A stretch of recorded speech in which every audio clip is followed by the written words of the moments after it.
বৃহস্পতিবার পবিত্র রাতে কেউ যদি এই দোয়াটি 100 বার পরে কোনো দিন পৃথিবীর কোনো মানুষের কাছে তার হাত পাততে হবে না।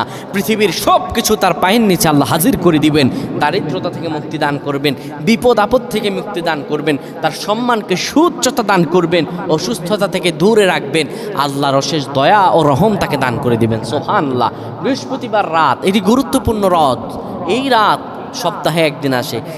আরবিতে রাত আগে আসে, দিন পরে আসে। সুতরাং বৃহস্পতিবারের যে দিন গিয়ে রাত, এটি বৃহস্পতিবার রাত নয়, এটি শুক্রবারের রাত, এটি জুমাবারের রাত, এটি দোয়া কবুলের রাত, আল্লাহর কাছাকাছি হওয়ার রাত। সুবহানাল্লাহ।